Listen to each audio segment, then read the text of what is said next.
ॐ सहना भवतु सहनौ भुनक्तु सह वीर्यं करवावहै तेजस्विनावधीतमस्तु मा विद्विषावहै।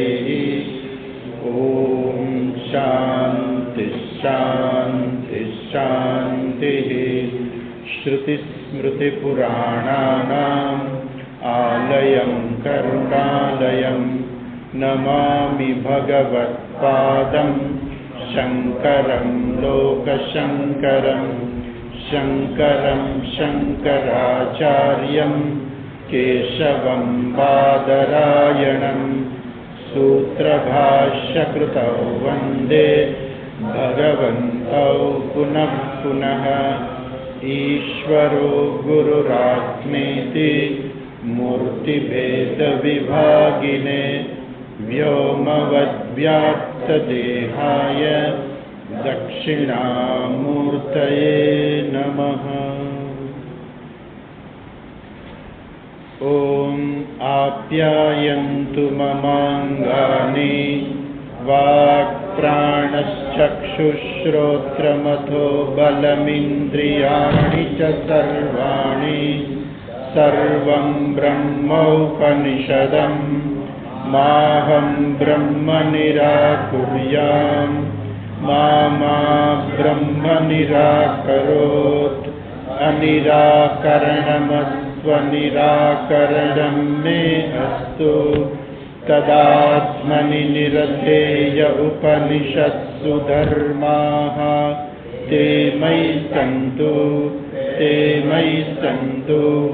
ॐ शान्ति शान्ति शान्तिः।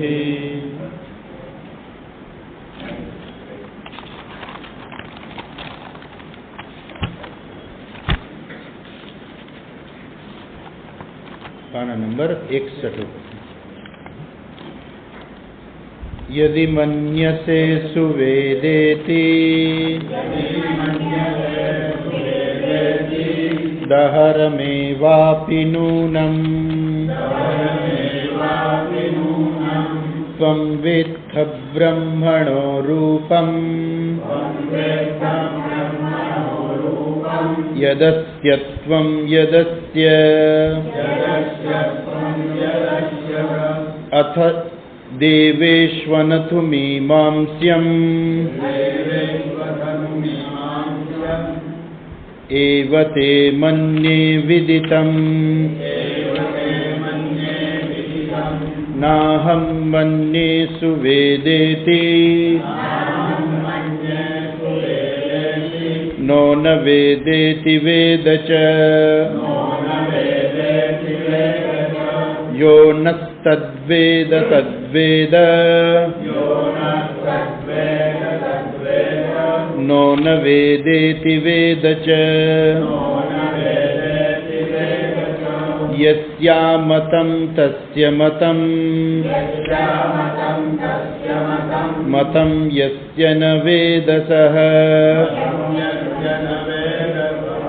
अविज्ञातं विजानताम् विज्ञातमविजानताम्।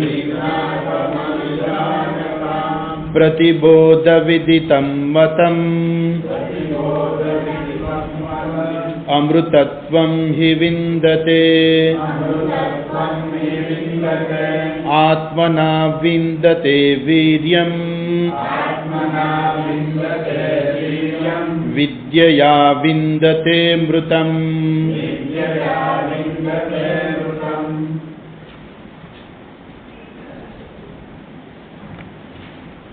प्रतिबोध विदितं मतम्।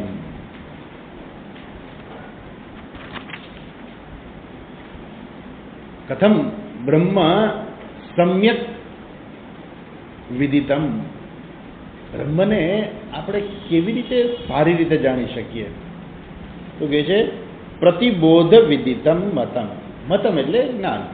પ્રતિબોધ વિદિતમ એ જ્ઞાત થાય છે. કેવી રીતે જ્ઞાત થાય છે? પ્રતિબોધ એટલે આપણને જે પ્રત્યેક બોધ એટલે આપણને જે કંઈ જ્ઞાન થાય છે જે બોધ આપણને થાય છે એની અંદર ત્યાંથી જ અથવા તો એની અંદર એટલે એના દ્વારા બ્રહ્મ લક્ષિત થાય છે. હવે જે ગઈકાલે આપણે જોયું કે આ બધા પ્રત્યયો છે, બૌદ્ધાહ પ્રત્યયા ઉચ્યંતે, આ બધા પ્રત્યયો છે અને પ્રત્યયો બધા શું છે? વિષયી ભવંતી. એટલે એ પ્રત્યયો જે છે આપણા માટે વિષય છે. એટલે આપણે પ્રત્યયને જાણી શકીએ છીએ કે મારા મનમાં કયો પ્રત્યય ઉત્પન્ન થયો. મારા મનમાં પંખા આકારનો પ્રત્યય ઉત્પન્ન થયો, બરાબર? તો એ પ્રત્યય છે. હવે એ પાછો પંખો રહેતો નથી. એવું નથી કે પંખાનો પ્રત્યય ઉત્પન્ન થયો એટલે પછી મનમાં પંખો પંખો પંખો પંખો પંખો પંખો જ હાલે રાખે. પ્રત્યેક સેકન્ડે શું થાય છે? એ ફરતું રહે છે અને એટલા માટે જ આપણું જીવન શક્ય છે, બરાબર? તો એટલે દરેક પ્રત્યેક સેકન્ડ જે આપણને બોધ ઉત્પન્ન થાય છે એ કહે છે પ્રતિબોધ વિદિતમ. એના દ્વારા જ એ બ્રહ્મનું જ્ઞાન થાય છે, એના દ્વારા એને જાણવાનું છે. કેવી રીતે? તો કહે છે કે લક્ષ્યાર્થથી, નતુ વાચ્યાર્થ. લક્ષ્યાર્થ એટલે શું? કે આ કેવી રીતે શક્ય છે? કેવી રીતે શક્ય છે કે આપણને પંખાનું જ્ઞાન થાય છે? જ્ઞાન કેવી રીતે થાય? તો કે બુદ્ધિમાં થાય. તો બુદ્ધિમાં કેવી રીતે જ્ઞાન થાય? કે બુદ્ધિ તો પોતે જડ છે. હા, બુદ્ધિ જડ છે, તો બુદ્ધિને જ્ઞાન પ્રાપ્ત થાય એ પ્રકારની શક્તિ જેને લીધે એને પ્રાપ્ત થઈ છે ને, એ બ્રહ્મ છે. બ્રહ્મ જે છે એ સ્પષ્ટ આપણને વિષય નથી થઈ શકતું. બ્રહ્મને આપણે ઇન્દ્રિયો દ્વારા નથી જાણી શકતા, પરંતુ એ બ્રહ્મ કેવું છે? બુદ્ધિ દ્વારા લક્ષિત થાય છે. હા, આ બ્રહ્મ છે. એ બ્રહ્મને લીધે જ આપણી બુદ્ધિની અંદર એ જાણવાનું સામર્થ્ય છે. બ્રહ્મને લીધે જ આપણને આ જ્ઞાનની જે વૃત્તિ ઉત્પન્ન થાય છે ને, એ વૃત્તિ પણ એને લીધે જ ઉત્પન્ન થાય છે. હવે શંકરાચાર્યજી આપણે ઊંડી ડૂબકી મરાવવા માંગે છે. શું ડૂબકી મરાવવા માંગે છે?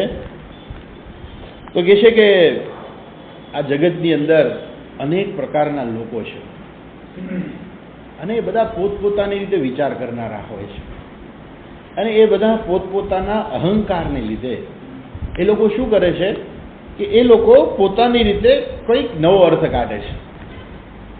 નતું સંપ્રદાયવિત, એ સંપ્રદાયનો સ્વીકાર નથી કરતા. મારા કોઈ ગુરુ હોવા જ ન જોઈએ, હું કોઈ મારા ગુરુ છે જ નહીં. પાછા જાહેરમાં એમ કે મારા કોઈ ગુરુ નથી. આપણે એમ થાય કે તું બુદ્ધુ જ છો, બીજું શું? જે માણસ જાહેરમાં એમ કે મારા કોઈ ગુરુ નથી, આપણે સમજો ને કે આ બુદ્ધુ જ છે. કેમ કે સંપ્રદાયવિત નથી, એટલે એની પાસે જ્ઞાન હોય જ નહીં. જે સંપ્રદાયવિત છે એટલે શું છે કે જે સંપ્રદાય આપણે જોયું ને કે આગમ શાસ્ત્ર જે છે ગુરુ સંપ્રદાયવિત, એટલે જે લોકો આપણા આગળના જે ગુરુજનો થઈ ગયા છે, જેમણે આપણને આ જ્ઞાન આપ્યું છે, એ આપણા ગુરુજનો છે ને, એમની પાસેથી આપણે જ્ઞાન પ્રાપ્ત કરીએ છીએ. જો કોઈ એમ કે હું પોતે જાતે જ ગુરુ છું, તો એવા જાતે જે લોકો ગુરુ થઈ ગયા અને પછી એમના શિષ્યો થઈ ગયા પાછા, એટલે એમના ગુરુ છે, પણ એમના ગુરુ કોણ? તો ત્યાં એક જગ્યાએ એન્ડ આવી જાય. શું એન્ડ આવી જાય? તો કે એમના કોઈ ગુરુ હતા નહીં. એટલે શું થયું કે એમણે એક પરંપરા નવી શરૂ કરી. એમના કોઈ ગુરુ હતા નહીં. જે પરંપરા શરૂ કરનાર જે છે એમના કોઈ ગુરુ હતા નહીં, એટલે એમને પરંપરાનો સ્વીકાર ન કર્યો અને એને કારણે શું થાય છે? એ લોકો પોતાની બુદ્ધિની અંદર જે કંઈક નવું સર્જન થયું હોય, કાંઈક એમનો પોતાનો કંઈક નવો વિચાર હોય, અને એ વિચાર એટલો બધો સૂક્ષ્મ હોય કે સામાન્ય માણસની કક્ષા નથી કે એ વિચારનો વિરોધ કરી શકે, કારણ કે ત્યાં સુધી એ પહોંચી જ નથી શકતા. એ તો કહે છે કે અમારા ગુરુજી જે કહે છે માની લઈશ. કે એ લોકો બહુ શ્રદ્ધાળુ હોય છે અને એમાં એ પોતાના ગુરુ પ્રત્યે એટલી બધી શ્રદ્ધા હોય છે કે એ જે કે સાચું માની લેવાનું. એટલે કહે છે કે ગુરુજીનું વાક્ય એવું સ્થાપવાનું નહીં, ગુરુજી કે એ પ્રમાણે કરવાનું, બરાબર? એ આપણી પરંપરામાં આવ્યું. પણ એ ખબર હોવાને કારણે પેલા લોકો જે જાતે ગુરુ બની ગયા છે, એ લોકોનું શું થાય છે કે એ લોકો ખોટા હોવા છતાંય ગુરુ, એમના જે શિષ્યો જે છે એ ઘણી વખત ગુરુજી સામે પ્રશ્ન જ નથી કરતા કે આવું કેમ નહીં. ગુરુજીએ કીધું છે એટલે મુંડી નીચી કરીને સ્વીકાર લેવાનો. જ્યારે આપણી પરંપરા જે છે, જે આપણે એમ કહીએ ને કે આપણી આખી જે પરંપરા છે, જે પરંપરાની અંદર શિષ્યને પ્રશ્ન પૂછવાનો પણ અધિકાર છે. આ માત્ર ને માત્ર એક આપણી જ જેને કહેવાય ને કે આપણી પરંપરામાં જ છે. બીજી કોઈ પરંપરાની અંદર શિષ્યને પ્રશ્ન પૂછવાનો અધિકાર નથી. ઇવન આપણી પરંપરાની અંદર લોકો એટલા બધા શ્રદ્ધાળુ થઈ જાય છે કે ગુરુજીએ કીધું એ સાચું જ હોય, આપણે પ્રશ્ન પૂછાય જ નહીં. આપણે પ્રશ્ન પૂછીએ કીધું હોય સાચું જ હોય, એ વાત સાચી છે, એનું જ નામ શ્રદ્ધા કહેવાય. ગુરુજનો ઉપર આપણે શ્રદ્ધા રાખીએ પણ એ શ્રદ્ધા ક્યાં સુધી ખબર છે? શ્રદ્ધા ત્યાં સુધી કે જ્યાં સુધી હું એ વેરિફિકેશન ના કરું ત્યાં સુધી. એવું નથી કે શ્રદ્ધા છે એટલે આંખું બંધ કરીને માથું નીચું કરીને મુંડી નીચી કરીને સ્વીકાર લેવાનું, એવું નહીં. પણ એ શ્રદ્ધા જે છે આપણે શ્રદ્ધા રાખવાની જ ગુરુજનો પ્રત્યે, પરંતુ સાથે સાથે શું કરવાનું? સાથે સાથે જ્યાં સુધી મને એ સમજાય નહીં ત્યાં સુધી હું એનો સ્વીકાર કરું. સમજાઈ જાય પછી પાછો સ્વીકાર તો છે જ, પણ ન સમજાય ત્યાં સુધી પણ હું એનો સ્વીકાર કરું. પણ એ કેવી રીતનો સ્વીકાર છે કે હજુ મેં પોતે સિદ્ધ નથી કર્યું, પણ છતાંય મારા ગુરુજી કહે છે એટલે મેં સ્વીકારી લીધું. તો એ આપણી પરંપરા છે. જ્યારે બીજામાં તો કોઈને પ્રશ્ન પૂછવાનો પણ અધિકાર નથી. એટલે આવા જે જુદા જુદા લોકો જે છે કે જે આપણે એમ કહીએ ને કે ભાઈ બધા જે બેઠા હોય, ગુરુજી ભણાવતા હોય, અને એમાં જો કોઈને પ્રશ્ન થાય તો જે પ્રશ્ન કરે એને આપણે કહીએ છીએ એકદેશીય. એકદેશીય એટલે શું? એ એકદેશીય એટલે એને પોતાની કોઈ પરંપરા નથી, એ કોઈ પોતાની કોઈ પરંપરા નથી, પણ એ શાસ્ત્ર સાંભળે છે અને એણે પ્રશ્ન કર્યો. એ પ્રશ્ન કર્યો ને કહેવાય એકદેશીય. બીજા લોકો કેવા છે તો કહે છે કે એમના એ કોઈ પરંપરાવાળા છે, અથવા તો એમણે કંઈક વિચાર કર્યો છે અને વિચાર કરીને આપણને પ્રશ્ન કરે છે અને પોતાની રજૂઆત કરે છે. કેમ કે જ્યાં સુધી આપણી પાસે સ્પષ્ટ જ્ઞાન નથી ત્યાં સુધી મોક્ષ નથી. આપણે એમ કહીએ કે આત્મા બ્રહ્મ છે એટલે આપણે સમજી લઈએ ઓ આત્મા બ્રહ્મ છે, પણ કોક આવીને સહેજ આપણને કંઈક પ્રશ્ન કરે ને તે આપણું જ્ઞાન બધું જતું રહે. તો એ જ્ઞાન કેવું કે કોઈ આપણને પ્રશ્ન કરે અને એની વાત જે છે ઘણી વખત શું હોય છે કે લોકોમાં વાક શક્તિ હોય છે. એ વાક શક્તિ દ્વારા એ બીજી વ્યક્તિને પોતાની નીચે લઈ લે છે. એટલે આવી કોઈ વાક શક્તિવાળા લોકો હોય અને તમે એને સાંભળો એટલે એમ લાગે કે ના ના આ કહે છે એ સાચું છે, અથવા તો એ તમને કંઈ પ્રશ્ન કરે અને તમને કંઈક સમજાવે તો તમે એનો વિરોધ ના કરી શકો અને તમને એમ લાગે કે આ કહે છે એ સાચું છે. એટલે શું થાય કે આપણું જ્ઞાન કેવું છે એ ચલિત થઈ જાય છે. જ્ઞાન કેવું હંમેશા હોવું જોઈએ? જ્ઞાન દ્રઢ હોવું જોઈએ કે ના આ આમ જ હોય. કેમ આમ જ હોય? કેમ કે આપણી પાસે આ બધું જે છે આપણે બધી રીતે વિચાર કરેલો છે. માત્ર કેમ આમ છે એટલે શું? કેમ આમ છે તો કે આપણા શાસ્ત્ર કહે છે એટલે આમ છે, એ તો શ્રદ્ધા છે. એ શ્રદ્ધા છે. શાસ્ત્ર કહે છે કે આત્મા બ્રહ્મ છે, વાત પૂરી થઈ ગઈ, બરાબર છે, આપણે સ્વીકારી લીધું કે આત્મા છે બ્રહ્મ છે. પણ આત્મા બ્રહ્મ છે એ મને સિદ્ધ થયું ખરું? હું બ્રહ્મ છું એ હું સમજો ખરો? જ્યાં સુધી હું પોતે બ્રહ્મ છું નથી સમજો ત્યાં સુધી એ કેવું છે? એ માત્ર શબ્દ જ્ઞાન છે. એ શાસ્ત્રમાં કહ્યું છે કે આત્મા બ્રહ્મ છે, હું આત્મા છું માટે હું બ્રહ્મ છું. હું બ્રહ્મ છું પણ કેવી રીતે હું બ્રહ્મ છું? એ કેવી? એ મારા મનમાં જે છે.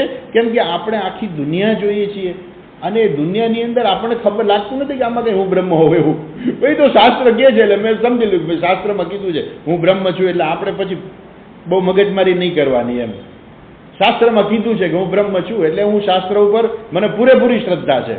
ઘણા લોકો હોય ને શ્રદ્ધાળુ હોય, એમ મને શાસ્ત્રમાં પૂરી શ્રદ્ધા છે, શાસ્ત્રમાં શ્રદ્ધા છે, ગુરુજનોમાં શ્રદ્ધા છે. એટલે કહ્યું છે કે આત્મા છે બ્રહ્મ છે એટલે મેં સ્વીકાર લીધું આત્મા છે બ્રહ્મ છે બસ. પણ મેં મારી રીતે કોઈ દી વિચાર કર્યો કે હું બ્રહ્મ કેવી રીતે હોઈ શકું?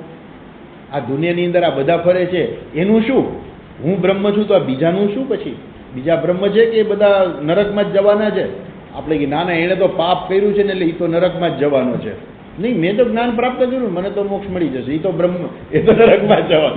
તો એ વિચાર કર્યો આપણે કોઈ દિવસ કે બીજી વ્યક્તિ શું છે, આ જગત શું છે, ઈશ્વર શું છે, આ જગતના બધા જીવો છે એ શું છે, મોક્ષ ખરેખર શું વસ્તુ છે? આ બધાની અંદર જ્યાં સુધી આપણે ઊંડો વિચાર ના કરીને ત્યાં સુધી આત્મા બ્રહ્મ છે ને શબ્દ જ્ઞાન રહી જાય છે. અને એવું ન રહીએ એટલા માટે શંકરાચાર્યજી અહીંયા એ ચર્ચા કરે છે. તો બધી વસ્તુ કેવી છે જેને એમ કહે ને કે જે લોકો પોસ્ટ ગ્રેજ્યુએશન કરે ને એના માટે નથી, જે પીએચડી કરતા હોય ને એના માટેનું આ જ્ઞાન છે. આ ગ્રેજ્યુએશન કે પોસ્ટ ગ્રેજ્યુએશનનું જ્ઞાન નથી, આ તો પીએચડીનું જ્ઞાન છે, કે જ્યાં વ્યક્તિએ પોતે સંશોધન કરવાનું. પીએચડી એટલે શું? વ્યક્તિ પોતે પોતાની રીતે સંશોધન કરવાનું છે. એમ અહીંયા શાસ્ત્રના આધારે આપણે આપણું જ્ઞાન છે એ દ્રઢ કરવાનું છે. અને એટલા માટે અહીંયા શંકરાચાર્યજી જે બીજા લોકો જે છે કે જે લોકો એ પોતાની રીતે વિચાર કર્યો છે અને એ લોકો શું છે શ્રદ્ધાળુ વિચાર કરનારા લોકો છે, પ્રમાણિક લોકો છે, પરંતુ ગાડી શું થાય, એક છેલ્લી ઘડીએ ક્યાંક ઊંધે રસ્તે ટર્ન લઈ લે. ગૂગલ આવે ને, ગૂગલની અંદર તમને બધું દેખાડી દે. તમે ગૂગલમાં મેપમાં તમે મૂકી દો આર્ષ અધ્યયન કેન્દ્ર અમરેલી, અને તમે છેક રાજકોટથી કે દિલ્હીથી તમે સ્ટાર્ટ થાવ ને તો એ તમને છેક અહીંયા ચોકડી લાઠી રોડ બાયપાસ ચોકડી સુધી તમને લઈ આવી દે. પણ સર કોઈ છેલ્લે ટર્ન ક્યાં લેવાનો ને એમાં એ ઘણી વખત એ ગોટે ચડાવી દે. એક્ઝેક્ટ તમારે પહોંચવું હોય, ક્યારેક એવું બને કે ક્યારેક તમને એક્ઝેક્ટ પોઈન્ટ ઉપર પહોંચાડે નહીં, કેમ કે એનું જે દર્શન છે કંઈક જુદા પ્રકારનું છે, જુદી રીતે છે. આપણા રસ્તાઓ છે કંઈક જુદી રીતે છે. એ હંમેશા શોર્ટકટ શોધે કે જલ્દી કેમ પહોંચી જવાય, અને આપણે હંમેશા સારો માર્ગ શોધતા હોઈએ, અને એમાં ને એમાં પછી છેલ્લી ઘડીએ શું થઈ જાય, છેલ્લી ઘડીએ આપણે ભૂલા પડી જાય. આમ હોય તો નજીક જ, પછી આપણે ફોન કરીને કોઈને પૂછીએ કે ભાઈ આશ્રમ ક્યાં છે, બરોબર છે, ત્યારે એમ કે અહીંયા પછી તો હો તમે એટલામાં જ. એવું નથી કે તમે ક્યાંય આઘા છો, હો તમે નજીકમાં જ છો, પણ જ્યાં પહોંચવું જોઈએ ત્યાં સુધી તમે પહોંચી ના શકો. એટલે એ શું બતાવે કે તમારે એક્ઝેક્ટ તમારે છેલ્લી ઘડીએ પણ તમારે જો યોગ્ય તમે ધ્યાન ન રાખો તો જ્યાં પહોંચવું છે ત્યાં પહોંચી ના શકો. એમ અહીંયા પણ આવા લોકો છે કે જે લોકોએ ખરેખર પ્રમાણિકતાથી પ્રયત્નો કર્યા છે, શાસ્ત્રનું અધ્યયન પણ કર્યું છે, વિચારો પણ કર્યા છે, પણ એમને કંઈક પોતાના વિચારોમાં કંઈક એવું લાગ્યું કે મારે અહીંયા કંઈક મને આવું લાગે છે, પોતાના વિચારો કરવા માંડ્યા. અને એવા જે લોકો જે છે એ લોકો ખોટી જગ્યાએ પહોંચી જાય છે. અને શંકરાચાર્યજી એની ચર્ચા કરે છે કે આવા લોકો જે છે કે જે લોકો ખોટી જગ્યાએ પહોંચી ગયેલા છે, આ બધા બહુ જ વિદ્વાનો છે. આપણી તાકાત નથી કે આપણે એની પાસે કોઈ બીજા શાસ્ત્રની કે બીજી કોઈ ચર્ચા કરી શકીએ. આપણે તો માત્ર વેદાંત જાણીએ છીએ, વેદાંત સિવાય આપણે બીજું કંઈ એની સાથે ચર્ચા જ ના કરી શકીએ. પણ એ લોકો પાસે તો બહુ મોટું, જેને કહેવાય ને કે વેદનું ને બીજા શાસ્ત્રોનું, ન્યાયશાસ્ત્ર ને તર્કશાસ્ત્ર ને બધું ખૂબ જ્ઞાન હોય, અને આપણે એને પહોંચી જ ના શકીએ ક્યારે આપણા જેવા તો. આ તો શંકરાચાર્યજી કક્ષાના જે છે એ એમની સાથે ચર્ચા કરી શકતા, અને એટલે એમની સાથે એમને ચર્ચા કરી અને એમનો જે ખોટો ભાગ હતો એમને એ દૂર કર્યો કે તમે આ જગ્યાએ ખોટી જગ્યાએ પહોંચી ગયા છો. તમે આગળ ગયા મંદિર સમજીને, પણ તમે પહોંચી ગયા લાલાવા હનુમાન પહોંચી ગયા, ત્યાંથી તમારે પાછું આવવાનું છે, તમે આગળ ગયા છો. તો એમ આવા લોકો જે છે એ કંઈક જુદા વિચારો કરી નાખે છે અને જ્યાં પહોંચવાનું છે ત્યાં પહોંચતા નથી. એની ચર્ચા કરે છે, આપણે જોવાનું છે. શંકરાચાર્ય જે છેલ્લે આપણે એ પણ જોયું કે આના સિવાય જે છે બીજો કોઈ રસ્તો નથી. બ્રહ્મનું જ્ઞાન પ્રાપ્ત કરવું મોક્ષ માટે બ્રહ્મનું જ્ઞાન જ જે છે એ જ જરૂરી છે. એ સિવાય બીજો કોઈ કંઈ આપણે કરીએ તો આપણે કે ભાઈ સ્વામીજી આ શાસ્ત્રો ભણવા તો આ બહુ અઘરા લાગે છે, એના કરતાં કંઈક થોડુંક સેવાનું કામ કહી દો, સેવા કરી નાખીએ. કંઈક તમે યજ્ઞ કરવાનું કહો, તમે યજ્ઞ કરી નાખીએ. તમે પૂજા કરવાનું કહો, તમે પૂજા કરી નાખીએ. તમે કહો થોડીક તપશ્ચર્યા કરવાની જો, તપશ્ચર્યા કરી નાખી. હિમાલયમાં જઈને તપશ્ચર્યા કરી આવી, છેક નારાયણ આશ્રમમાં જઈને તપશ્ચર્યા કરી આવી, પણ ત્યાં જઈને આ જ ભણવાનું છે. તો એ માણસને એવું લાગે છે કે કંઈક બીજો રસ્તો હોય તો શંકરાચાર્ય કહે છે કે બીજો કોઈ રસ્તો જ નથી. મોક્ષ પ્રાપ્તિ માટે જ્ઞાન સિવાય બીજો કોઈ રસ્તો જ નથી. કેમ? એના માટે આપણું મંદિર છે. તમે જુઓ, તમે નાગનાથ મંદિર જાઓ, તમારે ભગવાનના દર્શન કરવા હોય, કઈ દિશામાંથી દર્શન થશે? એક જ દિશામાંથી દર્શન થશે. ક્યાંથી દર્શન થશે? તમે પૂર્વમાં ઊભા રહ્યો, પશ્ચિમ તરફ તમારું મંદિરમાં તમારું મોઢું રાખો, ત્યારે તમને ભગવાનના દર્શન થાય. પણ તમે દક્ષિણ તરફ જઈને ઉત્તરમાં મોઢું રાખો તો નહીં થાય. પશ્ચિમમાં જઈને પૂર્વ તરફ મોઢું રાખો તોય નહીં થાય, અને ઉત્તર તરફ જઈને દક્ષિણ તરફ મોઢું રાખો તોય દર્શન નહીં થાય. દર્શન કરવાનો એક જ રસ્તો છે, એ જે ગર્ભગૃહ જે છે એની બરાબર સામે તમે ઉભા રહ્યો ત્યારે જ દર્શન થાય.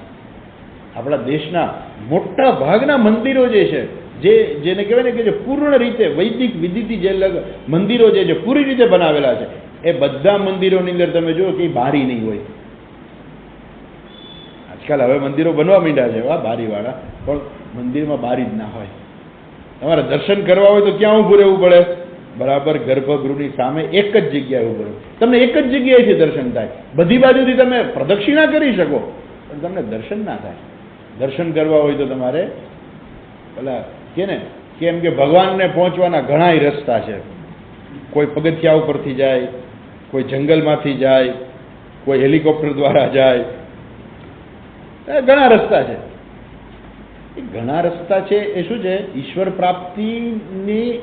પ્રાપ્તિ માટે જે અંતઃકરણ શુદ્ધિની જે જરૂરિયાત છે ને એના માટેના ઘણા રસ્તા છે.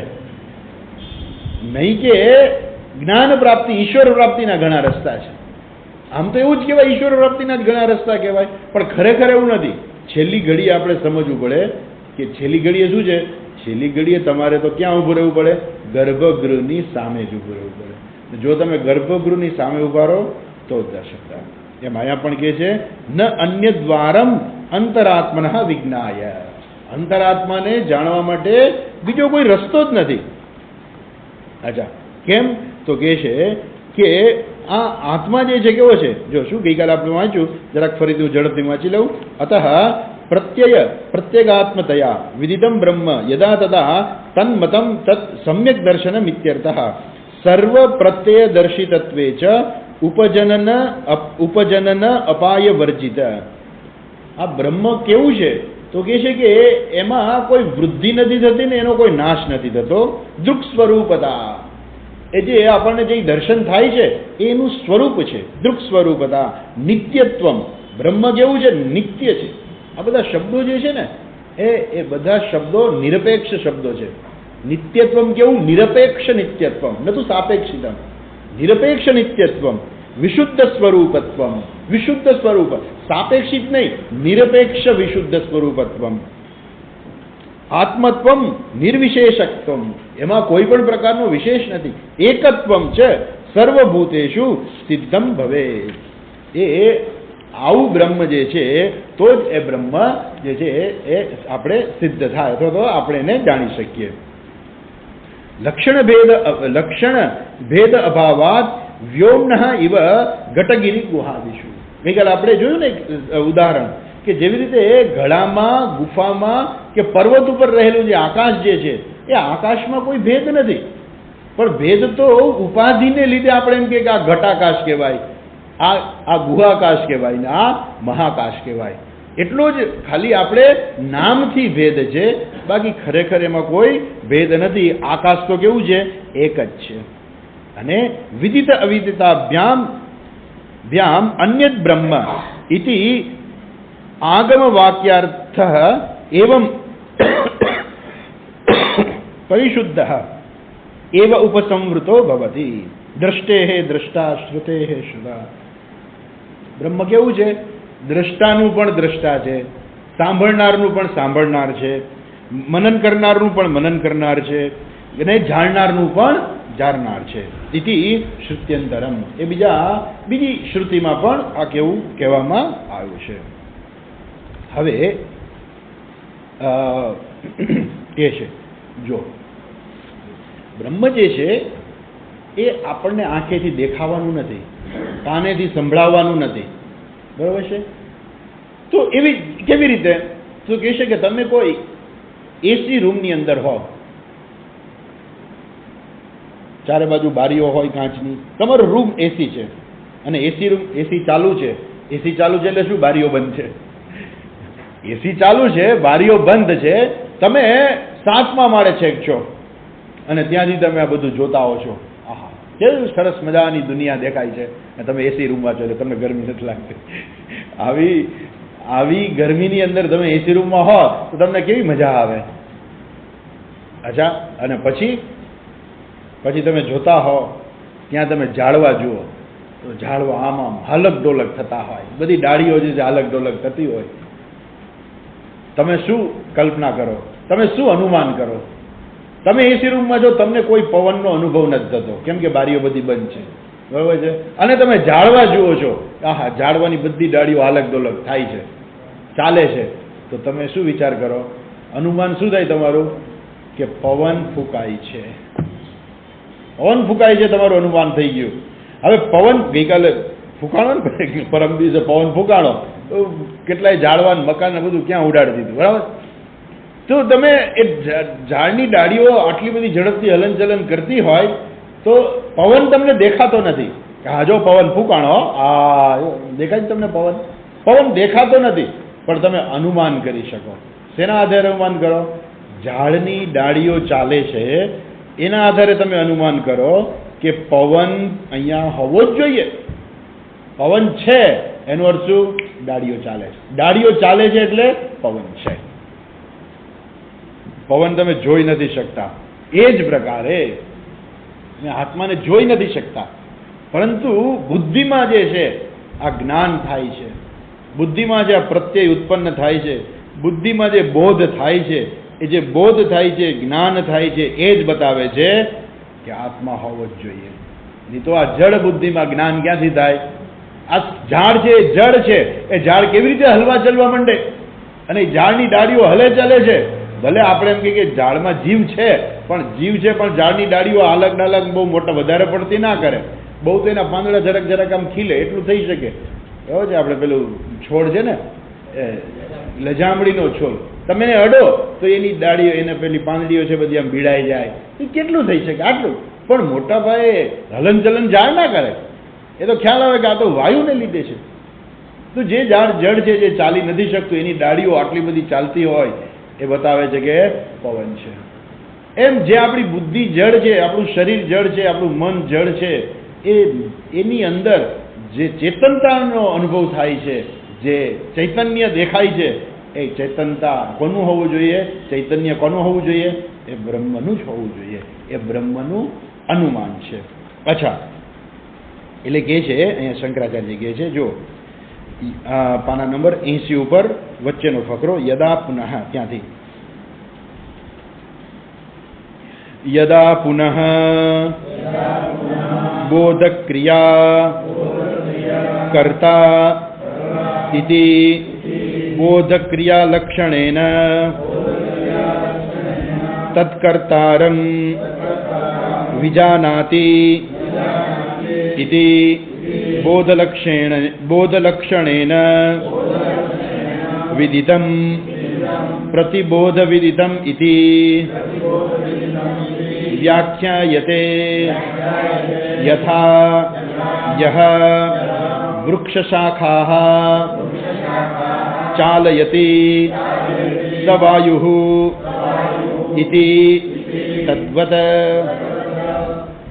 હવે પ્રશ્ન એ થાય છે કે આપણને એવું તો થઈ ગયું કે વૃક્ષની ડાળીઓ જે ચાલે છે, શેને લીધે ચાલે છે? વાયુને લીધે. તો વાયુ શું કરે છે? વૃક્ષની ડાળીઓને ચલાવે છે. વાયુ શું કરે છે? વૃક્ષની ડાળીઓને ચલાવે. અહીં સુધી બરાબર હતું. ક્યાં સુધી બરાબર હતું?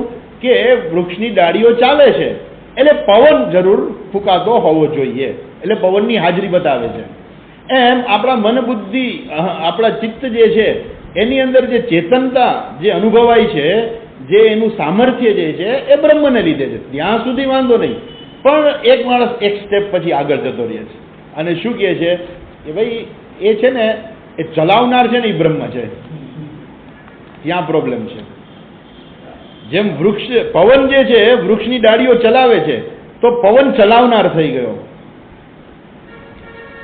એમ બુદ્ધિમાં જે જ્ઞાન થાય છે, તેને લીધે થાય છે? એ બ્રહ્મને લીધે થાય છે. તો બ્રહ્મ શું બની ગયું? એ જ્ઞાન કરાવનાર બની ગયું. એટલે ત્યાં શું થયો? ત્યાં બ્રહ્મ જ્ઞાન પ્રાપ્ત કરાવનાર, એટલે કર્તા બની જાય છે બ્રહ્મ. અને એની સામે વાંધો છે કે બ્રહ્મ જે કરતા નથી, એ તો માત્ર શું છે? એની હાજરી માત્રથી થાય છે. ખરેખર બ્રહ્મ કરતા નથી. જેવી રીતે સૂર્ય જે છે, સૂર્યની હાજરી માત્રથી આપણે ઉપર સોલાર વોટર હીટર રાખ્યું હોય તો પાણી ગરમ કરી નાખે, પાણી ગરમ થઈ જાય. પાણીને પૂછીએ કે તું ગરમ શેને લીધે થયું? તો કે સૂર્યને લીધે. સૂર્યને પૂછીએ કે ભાઈ સૂર્ય તે પાણી આ ગરમ કર્યું, પાણીનો ગરમ કરનાર તું છો? તો આપણે એને હા પાડવી કે ના પાડવી? જો આપણે હા પાડીએ તો સૂર્ય જે પાણીનો ગરમ કરનાર થઈ જાય, અને ના પાડીએ તો સૂર્ય પાણીનો ગરમ કરનાર નથી બનતો. તો બીજું કોઈ છે ખરું? ના, બીજું કોઈ નથી. તો પાણી ગરમ કેમ થયું? સૂર્ય તે કર્યું પાણી ગરમ? તો કે ના ભાઈ મેં કાંઈ કર્યું નથી, મારી ઉપર ખોટો આરોપ કંઈ મૂકતા નહીં, બરોબર ને? કે ગરમ પાણીને કારણે ઓલો છોકરો દાજી ગયો, એટલે દાજવાનો આરોપ સીધો સૂર્ય ઉપર મૂક્યો કે તે જ ગજાડી દીધો. કેમ? તો કે આ પાણી તે જ ગરમ કર્યું ને? તો કે મેં કંઈ કર્યું નથી, હું તો ખાલી નીકળો ને પાણી ગરમ થઈ ગયું, મેં કર્યું નથી. એટલે એવી રીતે અમુક લોકો જે છે સૂર્ય ઉપર આરોપ મૂકે છે કે આ પાણી ગરમ એણે જ કર્યું છે, અને છોકરો દાજી ગયો એટલે સૂર્ય ઉપર કોર્ટમાં કેસ કરો કે સૂર્યએ પાણીને છોકરાને દજાડી દીધો. કેમ? ઇનડાયરેક્ટલી તો સૂર્યએ જ પાણી ગરમ કર્યું છે, એટલે સૂર્ય ઉપર આરોપ થયો. અને કોર્ટમાં શું સાબિત થશે? સૂર્યને પૂછે કે તે પાણી ગરમ કર્યું? ના, મેં પાણી નથી ગરમ કર્યું. તો તારા સિવાય કોણ છે બીજું પાણીનું ગરમ કરનાર? શોધો, સીઆઈડી મૂકો એની પાછળ. એટલે સીઆઈડી મૂકી તો કે કોઈ બીજું પાણી ગરમ કરનાર નથી, પાણી ગરમ કરનાર સૂર્ય જ છે. સૂર્યને પૂછે કે તે કર્યું? તો કે ના, મેં નથી કર્યું. તો હું નીકળો તો ને પાણી ગરમ થઈ ગયું, તેમાં હું શું કરું? મારો કાંઈ વાંક નથી. એટલે કોર્ટ શું કહે છે કે સાચી વાત છે, પાણી ગરમ કરનાર ખરેખર સૂર્ય નથી, એ તો માત્ર એના નીકળવા માત્રથી જે છે પાણી ગરમ થઈ ગયું, એમાં સૂર્યનો કોઈ વાંક ગુનો નથી. પણ છતાંય પાણી ગરમ કરનાર સૂર્ય સિવાય બીજું કોઈ નથી, એ સાબિત થાય છે. ગરમ કરનારે એ જ છે, અને છતાંય ગરમ કરનાર એ નથી. એવી જ રીતે આત્મા જે છે એ ચેતનતા પ્રદાન કરનાર શું છે? એ તો માત્ર એની હાજરી માત્રથી મન જે છે એ કામ કરે છે, બુદ્ધિ છે એ કામ કરે છે, શરીર છે એ કામ કરે છે, પણ ખરેખર બ્રહ્મ જે છે કરતા નથી. એટલે આ શું છે કે આ કોણ છે? આ મીમાંસક, કે જે હંમેશા કર્મ ઉપર ભાર મૂકે છે કે કર્મ કરો, તમે કર્મ કરશો, આત્મા કર્મ કરે તો આત્મા સ્વર્ગમાં જાય. કર્મ કરીને તમને મળે, કર્મ કર્યા વગર કાંઈ ન મળે. એટલે કે વાત સાચી છે, કર્મ કરીને જ મળે, કર્મ કર્યા વગર કાંઈ મળતું નથી. તો કે મોક્ષ ના મળે. આપણે કે મોક્ષ ક્યાં મેળવવાનો છે? અમે ક્યાં કહીએ છીએ કે મોક્ષ મેળવવાનો છે? મોક્ષ તો નિત્ય પ્રાપ્ત છે, એ ખાતરી જાણવાનું છે. મોક્ષ પ્રાપ્ત નથી કરવાનો, ખાલી જાણવાનું છે. એટલે આ શું કહે છે કે વૃક્ષ શાખા ચાલયતી સ વાયુ તદ્વત. જેવી રીતે વૃક્ષની ડાળીઓને ચલાવનાર જે છે એ વાયુ છે, એવી જ રીતે બ્રહ્મ પણ શું છે? આ બધું કરનાર છે, બોધ કરાવનાર છે. આપણને જે જ્ઞાન થાય છે ને એ શેને લીધે થાય છે? એ બ્રહ્મને લીધે થાય છે. તો કહે છે જો, એટલે કે છે તદા બોધ ક્રિયા શક્તિમાન આત્મા દ્રવ્યમ ન બોધ સ્વરૂપ એવ. એટલે આત્મા શું છે? આત્મા એક વસ્તુ છે. આત્મા શું છે? એક વસ્તુ છે. અને વસ્તુ શું કરે છે? આપણને જ્ઞાન કરાવે છે, અને આપણે જ્ઞાન કોઈક બીજાનું થાય છે. એટલે આત્મા જે છે એ જ્ઞાન સ્વરૂપ નથી, પણ જ્ઞાન કરાવનાર છે. એ અહીંયા પ્રશ્ન છે. અચ્છા, એટલે કે છે બોધ ક્રિયા શક્તિમાન દ્રવ્યમ ન બોધ સ્વરૂપ એવ. એ જ્ઞાન સ્વરૂપ નથી, પણ જેવી રીતે સૂર્ય શું છે? પ્રકાશ સ્વરૂપ છે, પ્રકાશ આપનાર. આપણે શું કહીએ? સૂર્ય જે પ્રકાશ આપનાર છે. સૂર્ય કે હું પ્રકાશ આપનાર નથી, હું પ્રકાશ સ્વરૂપ છું. આ બેમાં ભેદ છે, બરાબર ને? પ્રકાશ આપનાર અને પ્રકાશ સ્વરૂપ, આ બેમાં ભેદ છે. એટલે કેવા પ્રકારનો ભેદ થયો? પ્રકાશ આપનાર અને પ્રકાશ સ્વરૂપ. એટલે શું થાય કે તમે કોઈક વસ્તુ કોઈકને આપનાર બની શકો. સૂર્ય જે છે એ કંઈક વસ્તુ આપનાર બની શકે, પણ પ્રકાશ જે છે શું છે? પ્રકાશ આપનાર નથી ખરેખર, પ્રકાશ એનું સ્વરૂપ છે. એવી રીતે જે દીવો જે છે, દીવો શું છે? પ્રકાશ આપનાર છે કે પ્રકાશ સ્વરૂપ છે? તો કે પ્રકાશ સ્વરૂપ. ટોર્ચ પ્રકાશ આપનાર છે, પ્રકાશ સ્વરૂપ નથી. કેમ કે એનો પ્રકાશ કોઈક બીજાને લીધે છે. બરાબર? એમ સૂર્ય જે છે, સૂર્યનો પ્રકાશ કોને લીધે છે? એ સૂર્ય પોતે જ પ્રકાશ સ્વરૂપ છે. એને કોઈની સાથે બેટરીની સાથે જોડવો નથી પડતો કે જો બેટરીની સાથે જોડી દો એટલે સૂર્ય પછી પ્રકાશ આપે. નહીં, સૂર્ય પોતે કેવો છે? પ્રકાશ સ્વરૂપ છે. તમે કોકને કંઈક વસ્તુ આપો તો તમે વસ્તુ આપનાર થયા ને. તમે કંઈક વસ્તુ આપો તો તમે વસ્તુ આપનાર છો. તમે એનું સ્વરૂપ નથી બની જતા. સ્વરૂપ એટલે શું? સ્વરૂપ એટલે એનાથી તમે એને ક્યારેક જુદું ના કરી શકો. જેમ કે એક માણસ છે, કોઈને દાન આપે છે, 1 લાખ રૂપિયાનું દાન આપ્યું, તો એ શું થયું? દાન આપનાર છે. એની પાસે પૈસા હતા અને એને પૈસા આપ્યા એટલે એ દાન આપનાર છે, પણ એ દાન સ્વરૂપ નથી. એવી રીતે સૂર્ય જે છે એ પ્રકાશ આપનાર, ભલે આપણે કહીએ ગૌણ શબ્દમાં પ્રકાશ આપનાર કહીએ, પણ મુખ્ય અર્થમાં શું છે? સૂર્ય જે પ્રકાશ સ્વરૂપ છે. એમ બ્રહ્મ જે છે શું છે? જ્ઞાન સ્વરૂપ છે. જ્ઞાન આપનાર નથી, પણ એની હાજરીમાં જ જ્ઞાન થાય છે. એટલે આપણે એવું કહીએ કે સૂર્ય બ્રહ્મને લીધે આપણને જ્ઞાન થયું, પણ ખરેખર જ્ઞાન આપનાર નથી. એ તો શું છે? જ્ઞાન સ્વરૂપ છે. એટલે અહીંયા પૂર્વ પક્ષી જે શું કહે છે? એવી શંકા કરે છે, ન બોધ સ્વરૂપ, એ જ્ઞાન સ્વરૂપ નથી. અચ્છા, હવે કહે છે કેમ એવું કહો છો તમે? તો કે જો ભાઈ જ્ઞાન કેવું છે? કહે છે જો બોધ હતું જાયતે વિનશ્યતિ ચ યદા બોધ જાયતે તદા બોધક્રિયયા સવિશેષ યદા બોધ નશ્યતિ તદા નષ્ટબોધ દ્રવ્યમાત્રમ નિર્વિશેષમ. હવે કે છે બોધ જાયતે વિનશ્યતિ છે. બોધ આપણને કેવું થાય? આપણને જ્ઞાન કેવું થાય છે? તો કે જ્ઞાન ઉત્પન્ન થાય છે અને જ્ઞાન જતું પણ રહે છે.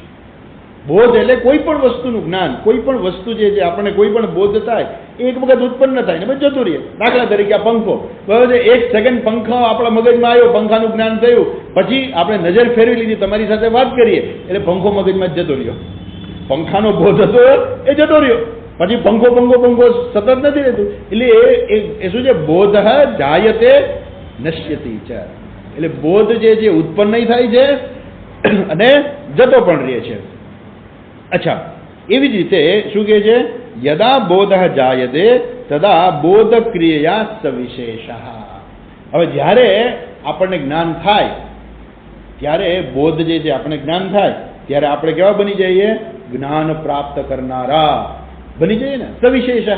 અથવા તો બ્રહ્મ જે છે શું કહે? જ્ઞાન આપનાર બની જાય. બુદ્ધિને જ્ઞાન શેને લીધે થયું? તો કે આત્માને લીધે થયું. એટલે આત્મા શું છે? જ્ઞાન આપનાર થઈ ગયો, જ્ઞાન પ્રદાન કરનાર થઈ ગયો. બરાબર? હવે કે છે કે પાછું થાય છે શું? બોધા નશ્યતિ છે. જ્યારે જ્ઞાન નાશ પામી જાય ત્યારે શું કહે છે? યદા બોધા નશ્યતિ તદા નષ્ટ બોધ દ્રવ્યમાત્રમ. જ્યારે બોધ જે નષ્ટ થઈ જાય, જ્યારે જ્ઞાન નથી થતું, ત્યારે આત્મા શું છે? આત્મા ખાલી દ્રવ્ય માત્ર.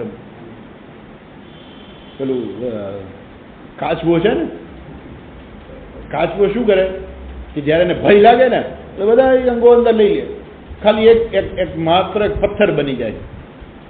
આ લોકો વર્લ્ડ વાઇડ લાઈફ ઉપર જે આવતો હોય ને એને એવું બતાવે. એમ પેલો કાચબો હોય હાયલો જતો હોય, અચાનક સિંહ આવે એટલે કાચબો શું કરે? બધા અંગોને એની અંદર લઈ લે. તો સિંહ ગમે એટલું કરે ને એનું એક અંગ બહાર જ ન નીકળે, અને જાણે કે શું બની જાય? પથ્થરનો ટુકડો બની જાય. એ સિંહ આમથી આમ કરે, ગમે એટલું કરે, બટકા ભરે, પણ ઓલી ઢાલ હોય ને એટલે સિંહને લાગે, દાંતમાં લાગે એટલે એ મૂકી દે. અને જેવો સિંહ જતો રહે પછી કાચબો વળી પાછા પોતાના અંગો બહાર કાઢીને આવ્યો છે. એ જાણે કે આત્મા એવો બની જાય. બોધા નશ્યતિ, એટલે બોધ જતો રહે એટલે શું? એટલે આત્મા પછી ખાલી એક પથ્થર બની જાય. દ્રવ્ય માત્રમ. અંદર અંગો ખેંચી લે એવું નહીં, ખાલી દ્રવ્ય જ બની જાય. બસ, હવે કાંઈ છે નહીં, દ્રવ્ય માત્રમ. એવું છે તો કે જો તમે આવો વિચાર કરતા હો કે જો આત્મા કરતા છે, બોધ કરતા છે, જો તમે એનામાં કરતાપણું જો ઉમેરો ને તો એક વખત એનું કરતાપણું ઓછું થઈ જશે. એક વખત બોધ જતો રહે છે, પછી શું બની જશે? દ્રવ્ય માત્રમ, એક દ્રવ્ય બની જશે. કારણ કે એના દ્રષ્ટિકોણથી આત્મા શું છે? દ્રવ્ય છે. એટલે કે છે તત્રેવમ સતી વિક્રિયાત્મક સાવયવ અનિત્ય અશુદ્ધ ઇત્યાદય દોષા ન પરિહર્તુમ શક્યંતે. અને એને કારણે આત્માની અંદર આ બધા દોષ લાગે. કયા દોષ લાગે? તો કે જો એના એ પોતે ક્રિયાનો કર્તા બને અને ક્યારેક ક્રિયા ન પણ હોય તો શું થાય કે જેમ કાચબો જે છે ક્યારેક ચાલનારો બની જાય, ક્રિયાનો કર્તા બની જાય, અને ક્યારેક ક્રિયાનો અકર્તા બની જાય. તો શું થઈ જાય? એ ચાલે ત્યારે એના અવયવો આવ્યા, એટલે કે છે વિક્રિયાત્મક. ક્યારેક કાચબો ચાલે છે, ક્યારેક નથી ચાલતો. એમ બ્રહ્મ જે છે ક્યારેક કર્તા બને છે, જ્યારે કર્તા બને ત્યારે શું થઈ ગયું? એનામાં વિક્રિયા આવી ગઈ. કારણ કે એક વખત કરતા છે, એક વખત કરતા નથી, તો એમાં ફેરફાર આવ્યો. અને જ્યાં પણ કાંઈ પણ પ્રકારનો ફેરફાર આવે ને એને કહેવાય વિક્રિયા. એટલે આત્મા કેવો થઈ ગયો? વિક્રિયાત્મક. અને જ્યાં પણ વિક્રિયા આવે સાવયવ, ત્યાં અવયવો પણ આવવાના છે, એટલે સાવયવ. અને જ્યાં વિક્રિયા આવે એ વસ્તુ કેવી બને? અશુદ્ધ જ થવાની છે. જ્યાં પણ વિક્રિયા આવે એ વસ્તુ અશુદ્ધ બનવાની છે. એટલે કે જે અશુદ્ધ, અને જેનામાં વિક્રિયા આવે એ ઉત્પન્ન થાય અને એનો નાશે થાય. માટે આત્મા પણ કેવો થઈ જાય? ઉત્પત્તિવાળો અને નાશવાળો થઈ જશે. એટલે અનિત્ય, આવો આત્મા થઈ જાય. જ્યાં પણ વિક્રિયા આવી એટલે સાવયવી, અનિત્ય, અશુદ્ધ, આ બધું બહુ સહજતાથી એને લાગુ પડી જાય. સાવયવી આવ્યું એટલે બધું લાગુ પડી જાય. જેમ આપણે કહીએ ને કે રાજકારણી આવ્યું એટલે બધા કે ભ્રષ્ટાચાર લાગુ પડી જાય. બિચારો ગમે એવો સીધો માણસ હોય, સાચો માણસ હોય, પણ લોકોને વિશ્વાસ કરવો બહુ મુશ્કેલ થઈ જાય. કેમ કે લોકોને એવા અનુભવ થઈ ગયા છે ને કે એ અનુભવને દૂર કરવો બહુ અઘરું છે. અનુભવોને આધારે લોકો નિર્ણય કર્યો. પછી હવે લોકો એમ કહે કે ભાઈ બધા ભ્રષ્ટાચારી જ છે અને આપણા દેશને બધા ચલાવનારા જ છે, તો આપણે સિલેક્ટ કોને કરવાનું? ઓછામાં ઓછો જે ભ્રષ્ટાચારી હોય એને સિલેક્ટ કરો. બીજું શું? કાંઈ ઓપ્શન જ ના હોય. પણ એક વસ્તુ છે કે આપણે ઈચ્છીએ કે ન ઈચ્છીએ દેશને કોક તો ચલાવવાના જ છે અને એ આપણી પર શાસન કરવાના જ છે. તો શા માટે આપણે એવા માણસને ન પસંદ કરીએ કે જે ઓછો ભ્રષ્ટાચારી હોય? એટલે એ આપણા હાથમાં છે, આપણે ચોઈસ છે. અને આપણે એમ કહીએ કે ના ના ના ના હવે આપણે કંઈ કરવાની જરૂર નથી, આપણે કંઈ મતદાન કરવાની જરૂર નથી. તો જ્યાં આવશે એ પછી આપણે શું કરવું પડશે? પછી ઓછો હોય કે વધારે હોય, પછી આપણે કમ્પ્લેન ના કરી શકીએ કે આ બહુ મોટો ભ્રષ્ટાચાર છે. તો ઓછાનો તમને ચાન્સ તો મળ્યો હતો, તમે લીધો નહીં, હવે ફરિયાદ કરવાનો કોઈ અર્થ નથી. એમ પાછા આવીએ તો મૂળ વાત ઉપર કે એક વખત કાંઈ પણ વિક્રિયા ઉત્પન્ન થઈને એટલે પૂરું. પછી સાવયવી હોય, એ વિનાશી હોય, એનામાં અનિત્યતા હોય, એ અશુદ્ધ બની જાય, આ બધું સહજતાથી આવી જાય છે. અને આ બધા જે દોષ જે છે ઇત્યાદય દોષા ન પરિહર્તુમ શક્યંતે. જો માણસ ક્યારેય પણ એવું કહે કે આત્મા જે છે એ કર્તા બની જાય છે, બોધ કરતા આત્મા નથી. આત્મા કેવો છે? બોધ સ્વરૂપ. એટલે એક નાનકડી જ વસ્તુ છે, આટલી જ વસ્તુ છે કે જો કોઈ પણ માણસ એવું કહી દે કે આત્મા બોધ કરતા છે, નહીં, તમે એને બોધ કરતા ના કહી શકો. એ કેમ કે જો તમે એને બોધ કરતા કહેશો તો શું થશે? આત્મા સાવયવી બની જશે, અનિત્ય બની જશે, અશુદ્ધ બની જશે, વિક્રિયાવાન બની જશે. આ બધું સહજતાથી લાગશે. આત્મા કેવો છે? નથી સાવયવી, નથી અશુદ્ધ, નથી અનિત્ય, નથી વિક્રિયાવાન. અને માટે આત્મા જે છે બોધ કરતા નથી, બોધ સ્વરૂપ છે. આટલું અહીંયા આ એક પૂરું થયું. હજુ કંઈક થોડોક વિચાર આગળ કરીએ, કેમ કે આપણે તો આ જ્ઞાન દ્રઢ કરવાનું છે ને. શંકરાચાર્યજી આપણને છોડશે ને જ્ઞાન દ્રઢ કર્યા વગર. એટલે આ બધી ચર્ચા કરે છે. જો શું કહે છે હવે બીજી ચર્ચા કરે છે. કે છે જો યદપી કણાદાનામ આત્મમનઃ સંયોગજઃ બોધઃ આત્મની સમવૈતિ અતઃ આત્મની બોધૃત્વમ નતુ વિક્રિયાત્મકઃ આત્મા દ્રવ્યમાત્રઃ તુ ભવતિ ઘટઃ ઇવ રાગસમવાયી કણાદાનામ. આ લોકો બધા આ દર્શન છે કણાદનું, એ વૈશેષિક દર્શન છે, ન્યાય અને વૈશેષિક દર્શન. કણાદ ઋષિએ નામ એવી રીતે પડ્યું કે પોતાનું જીવન જે છે ગામડામાં જ્યાં રહેતા હતા એ જગ્યાએથી રસ્તા ઉપર જવાનું અને ગામડામાં જે ખેડૂતોએ જે અન્ન પકાવ્યું હોય એ ઘરે લઈ આવતા હોય ત્યારે એના ગાડામાંથી જે દાણા પડી ગયા હોય એ દાણા વીણીને એ પોતાનું ખોરાક બનાવતા, પોતાનું અન્ન એમાંથી એ બનાવતા. એટલે એક એક કણ વીણતા હતા, એટલે એનું નામ પડ્યું કણાદ, એવું સાંભળાય છે. અચ્છા, આ જે થઈ ગયા કણાદ મુનિ જે થઈ ગયા એનું પોતાનું કંઈક દર્શન હતું. એણે શું કલ્પના કરી કે આત્મા છે ને એક દ્રવ્ય છે. અચ્છા, આ જગતમાં ઘણા બધા દ્રવ્યો છે, એમાંનું આત્મા જે છે એક દ્રવ્ય છે. આમ તો મુખ્ય 9 દ્રવ્યો કહે છે, એમાં 5 જે છે પંચમહાભૂત, ખાસ કરીને પંચમહાભૂત અને બીજા દ્રવ્યો આવે છે. તો આ બધા દ્રવ્યો છે. હવે એ શું થાય છે, એ એકબીજા સાથે જોડાય છે. આત્મા કેવો છે? આત્મા નિર્વિશેષ છે. આત્મા કેવો છે? નિર્વિશેષ છે. એનામાં કોઈ વિશેષ નથી. પણ તો એ જ્ઞાન કરતા કેવી રીતે બને? એ જ્ઞાન કરતા કેવી બને તો કે છે મનની સાથે એનો સંયોગ થાય. મન પણ એક દ્રવ્ય છે. અચ્છા, મન જુદું હોય, મન દ્રવ્ય છે એટલે શું? મન એક જુદું દ્રવ્ય છે અને આત્માનું મનની સાથે જોડાણ થાય. રેલવે સ્ટેશનમાં પેલું એન્જિનને ડબ્બો જોડાય ને, એમ આત્મા ને મન છે એ બે જોડાઈ જાય. પણ એન્જિનને ડબ્બો એમને ના જોડાય. એની વચ્ચે જોડા માટે શું હોય? એનું હુક હોય. એમ તો એમ આત્મા ને મન છે તે ભેગા કેવી રીતે જોડાય? 2 લાકડાના ટુકડા છે, જોડાય નહીં, પણ એને ફેવિકોલથી સાંચવું પડે. ફેવિકોલ કા જોડે તૂટેગા નહીં, એમ એવી રીતે આત્મા ને મન છે બે જોડાય. તો જોડાવા માટે કંઈક વસ્તુ જોઈએ. કેવી રીતે જોડાય? તો કે જોડાય તો એને કહેવાય, એનો જે સંબંધ છે કેવી રીતે બને છે તો એને કહેવાય સમવાય સંબંધ. સમવાય એની સાથે જોડાય છે અને સમવાય સંબંધ એટલે બેનો સંબંધ કેવો છે? સમવાય સંબંધ છે. આમ તો 2 અલગ દ્રવ્ય છે, પરંતુ 2 જોડાઈ જાય. શું કામે જોડાય? કેવી રીતે જોડાય? તો કે છે સમવાય. શું કે છે? જો આત્મ મન સંયોગજ બોધ આત્મની સમવૈતિ, અને એ જોડાઈ જાય એટલે શું થાય? આત્મામાં શું થાય? બોધૃત્વમ. આત્મા પોતે જે છે એ કંઈ કરતા નથી, પણ મનની સાથે જ્યારે આત્મા જોડાય ત્યારે શું થાય છે? આત્મામાં શું થઈ જાય છે? બોધૃત્વમ ઉત્પન્ન થાય છે. નતુ વિક્રિયાત્મક આત્મા. આત્મા છે એનામાં કોઈ વિક્રિયા આવતી જ નથી. આત્મા કેવી છે તો કે છે આત્મા તો નિર્વિશેષ છે, એનામાં કોઈ વિશેષ નથી. આત્મા કેવો છે? દ્રવ્ય માત્ર હતું ભવતી ઘટઃ ઇવ. એ માત્ર દ્રવ્ય છે.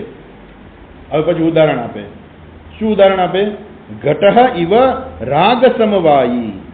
જેવી રીતે ઘડો જે છે, ઘડા માટી અને ઘડો એના દ્રષ્ટિકોણથી માટી એ જુદી છે ને ઘડો જુદો છે. આપણે શું કહીએ છીએ? ઘડો મિથ્યા છે, ઘડા નામની કોઈ વસ્તુ નથી. એ કહે છે કે ઘડો છે, પણ ઘડો કેવો છે એના માટે એ કહે છે કે પ્રાગ અભાવ ઘટ જે છે, જે ઘડો એટલે શું તો કહે છે કે ઘડાનો જે પ્રાગ અભાવ હતો એનો નાશ થતા ઘડો બને છે. સમજાનું કઈ?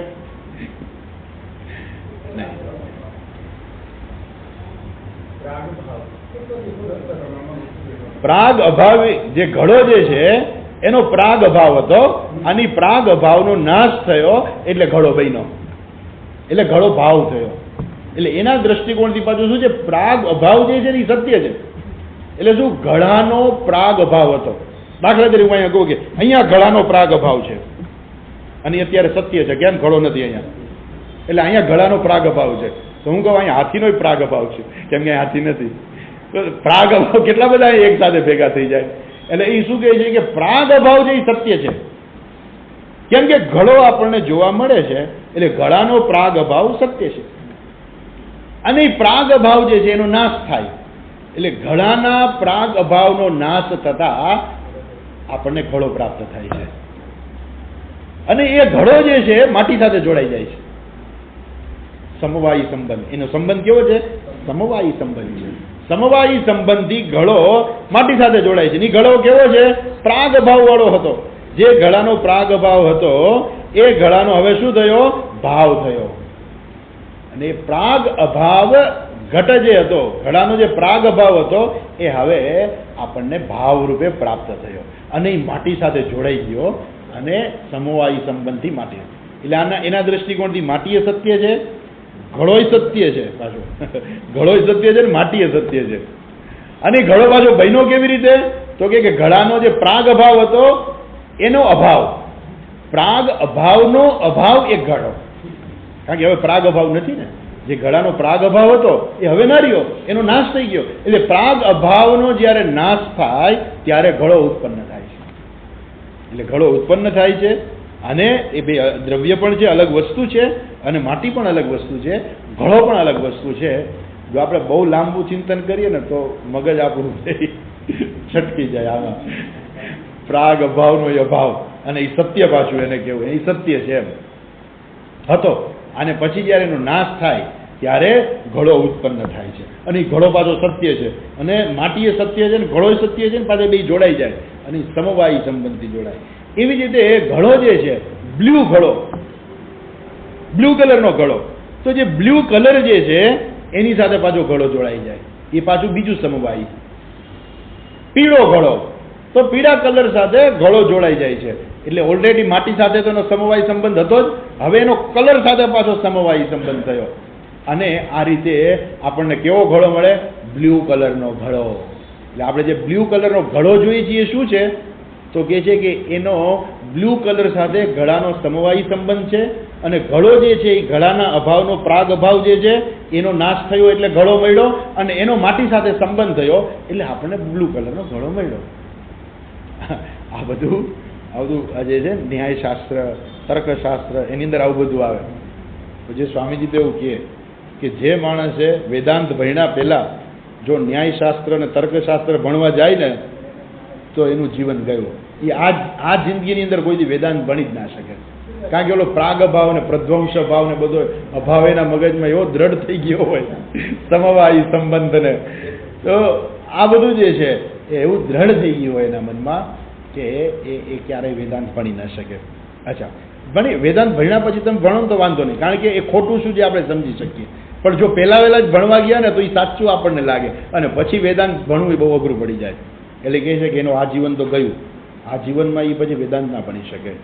એટલે સારું છે કે ભગવાનની કૃપા છે આપણી ઉપર કે આપણે પહેલાં તર્કશાસ્ત્ર અને ન્યાયશાસ્ત્ર ભણવા નથી ગયા, પણ જો ભણવા ગયા હશે તમે જોજો એનું જીવન પૂરું થઈ ગયું. આ જીવનમાં એને વેદાંત ઉપર ક્યારેય શ્રદ્ધા ના આવે છે, એ ભણી ના શકે. ઓકે, તો આ કણાદના જે વૈશેષિક દર્શન જે છે એ વૈશેષિક દર્શનમાં કહે છે આ આત્મા જે છે એનો મનની સાથે સંયોગ થાય છે અને મનની સાથે સંયોગ જે છે સમવાયથી સંબંધ થાય છે અને એને કારણે આત્મામાં બોધૃત્વ પ્રાપ્ત થાય છે. ખરેખર આત્માનું પોતાનું બોધૃત્વ નથી, પણ મનની સાથે જ્યારે જોડાઈ જાય ત્યારે એનામાં બોધૃત્વ આવે છે. આત્મા તો કેવો છે? દ્રવ્ય માત્ર વસ્તુ. આત્મા તો માત્ર એક દ્રવ્ય જ છે અને એના દ્રષ્ટિકોણથી શું છે ખબર છે? એ આત્મા પાછું જળ છે. ચેતન દ્રવ્ય માત્ર વસ્તુ, એ માત્ર એક દ્રવ્ય છે ને દ્રવ્ય જળ છે. હવે એ જળ દ્રવ્ય જ્યારે મન સાથે જોડાય તો ચેતન કેવી રીતે બની જાય? જો આત્મા દ્રવ્ય છે અને એ જળ દ્રવ્ય છે તો એ ચેતન કેવી રીતે બની ગયું? એનામાં મન સાથે જોડાઈ જાય તો બે ભેગા થઈને એનામાં ચેતનતા ઉત્પન્ન થઈ ગઈ? એનો જવાબ એની પાસે ન થઈ. અચ્છા, હવે કે છે શંકરાચાર્યજી જવાબ આપે છે કે તમે ભલે કહેતા હો કે આ પ્રાગ ભાવ ને પ્રધ્વંસ ભાવ ને સમવાયી ને રાગ અને બધું જે તમે કહેતા હો, હવે હું તમને સમજાવું કે આ વસ્તુ ખરેખર શું છે. આપણે કાલે જોઈશું. ઓમ પૂર્ણમદ પૂર્ણમિદમ પૂર્ણાત પૂર્ણમુદચ્યતે પૂર્ણસ્ય પૂર્ણમાદાય પૂર્ણમેવાવશિષ્યતે. ઓમ શાંતિ શાંતિ શાંતિ. હરિ ઓમ શ્રી ગુરુભ્યો નમઃ. હરિ ઓમ.